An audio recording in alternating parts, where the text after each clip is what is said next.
राम राम मंडळी, मी गंगा तुमचं स्वागत करते माझ्या नवीन यूट्यूब ब्लॉगमध्ये. तर आज आपण व्हिडिओमध्ये पाहणार आहोत ते वड्याची भाजी, बेसन काय बोलतात हो ते काहीतरी, आता नाव नाही आठवत मला. जाऊ दे, तुम्ही व्हिडिओ पहा. आणि अजून तुम्हाला मिशोची साडी आवडली का मला नक्की सांगा.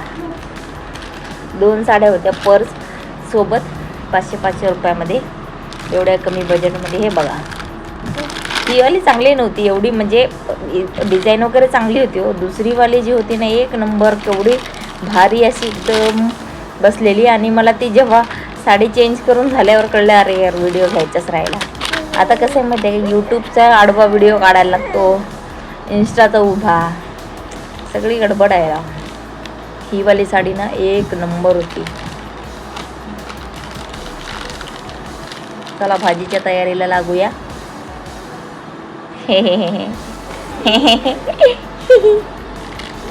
भाजीची तयारी करून घेऊ. हे ना मला रेसिपी सासूबाईने पाठवलेली. तुम्ही आता विचार करत असाल की माणसंसुद्धा रेसिपीचे चॅनल एवढे बघतात ना की काय बोलायचं. आता माझ्या सासूबाईवरून मी अंदाजा लावला आहे, म्हणजे माझ्या नवऱ्यावरून. ते मला कुठलीही रेसिपी आवडली की मला पाठवतात. जशी की मी मास्टर शेफ आहे आणि घरात सगळ्या वस्तू असतात जशा काही त्या व्हिडिओमध्ये असतात ना, काही तशा आपण बनवायचे. मग त्यांना जमलं नाही तर ठीक, नाही जमलं तर मग मला बोलणार, अरे हे असंच बनवलं, ते तसंच बनवलं. काय स्वतःच बनवावं ना. एवढे रेसिपीचे मी तर कधी कधी बोलते की तुम्ही स्वतः बनवत जावा भाज्या. आता ते व्हिडिओ बघूनच मी भाजी बनवते.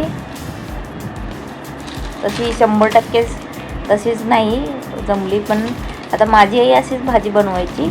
माझी आई काय करायची, चून थोडंसं भाजून घ्यायची, त्याचा रस्सा बनवायची. आणि मग आपलं चून म्हणजे हे हो बेसन पीठ, आणि त्याच बेसन पिठामध्ये ना दुसरं वाटीभर घेऊन त्याच्यामध्ये सगळे मसाले टाकायचे, मिक्स करून तेल वगैरे टाकून ना त्याचं पीठ मळून घ्यायची. आणि त्याच्या ना गोल गोल अशा छोट्या छोट्या हे करायचे, अशा बारीक अशा कट करून घ्यायचे. जेव्हा उकळी आली ना त्या भाजीला, तेव्हा त्यात टाकायची,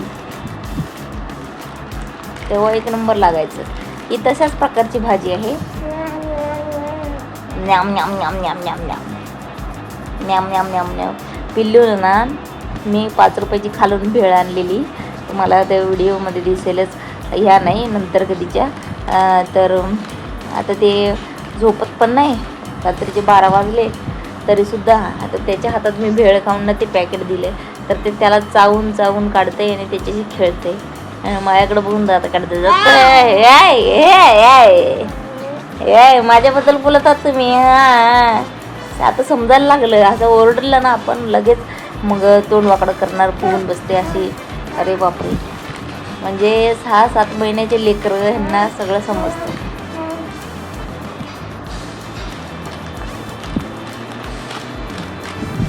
ग्रेव्ही बनवलेली. काय खाते अलीकडे बावळटाचा बाजार, खायला दिलं का ते गाढव तोंडाचे, खेळायला दिलं.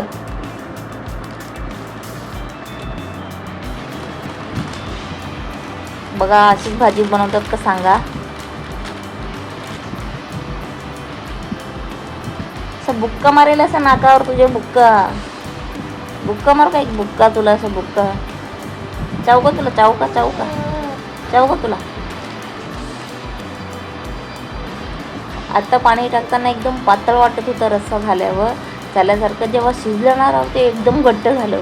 पुन्हा अजून तिच्यात ते बेसन पातळ केलेलं ते सोडलं ना वरून वडीसारखं, तर मग ते अजून भाजी शिजून तर अजूनच जास्त घट्ट झालेली. मला वाटलं एकदम पातळ होते काय, मस्त तरी आली तर समजून जायचं की भाजी चांगली झालेली आहे. हे बघा असं टाकलं मी, कमी बारीक छोटं टाकलेलं. जर जास्त मोठं टाकलं शिजलं नाही, पुन्हा उद्या पोट दुखलं असतं म्हणून. सासूबाई काय बोललेच नाही. मी झोपल्यावर कधी खाल्ली भाजी काय माहिती, मी पण काय विचारलं नाही. काहीतरी म्हणलं वेगळं चला आपण म्हणून. आता कसं होतं माहिती आहे का, पिल्लू बारीक आहे, हिरव्या भाज्या आणा, साफ करा, त्या बनवा, पहिलं आणायला जा, ह्याच्यातनं सगळा वेळ लागतो. ह्याच्यासाठी असं चाटू चुटू एखादा बटाटा कापला, एखादा टोमॅटो कापला, भाजी बनवली, झालं. हे बघा पिल्लू बेडवर, त्याला आवाज देत देत देत देत साड्यांच्या घड्या घातल्या. रिटर्न पण टाकलं, अजून रिटर्न नाही गेलं, इथंच पडलेलं आहे माझ्या घरात. कधी येणार आहे काय माहिती पिकअपवाला. साड्या मस्त आहेत राव. 500 रुपयामध्ये पर्स पण, असं नाही की पर्स पण हलक्या क्वालिटीची आहे असं नाही काय, पर्स पण चांगली आहे, एक नंबर आहे मॅचिंगची.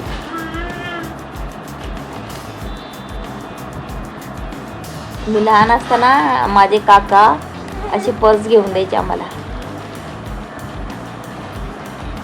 ते चारधाम यात्रा करण्यासाठी ना जायचे, गाडी वगैरे होती त्यांची, आणि ते सगळं त्या गाडीमध्ये बसून मग सगळ्या लोकांना चारधाम यात्रा करायची लक्झरीमध्ये बसून.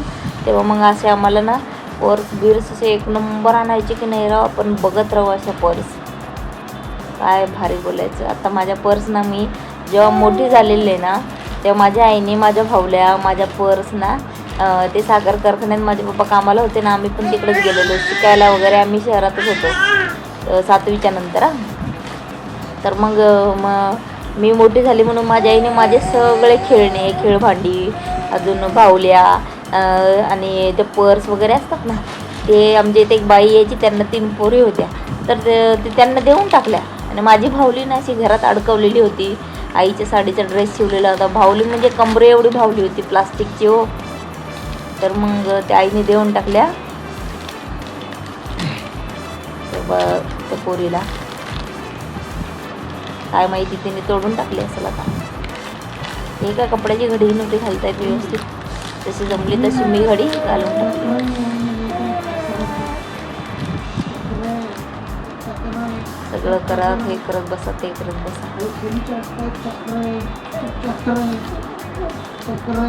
हे कपडे महागातले होते, 1 पीस. हे मी रील काढली पण ते थोडेसे साईज छोटी होती म्हणून मी काय रील वगैरे टाकणार नाही आहे. हे वापस करते, मरुदे, नंतर असेच मागवेल आणि थोडी मोठी साईज मागवेल. चला, तर व्हिडिओ आवडला असेल तर चॅनलला सबस्क्राईब करा. एवढ्या पटापट मी काय बोलते मलाच आठवत नाही आता.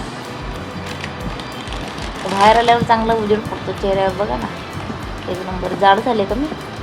नाही नाही नाही नाही नाही नाही.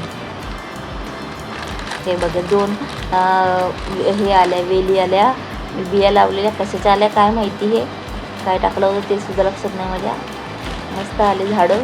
बघू आता काय होते पुढं. चला मंडळी, नंतर भेटू.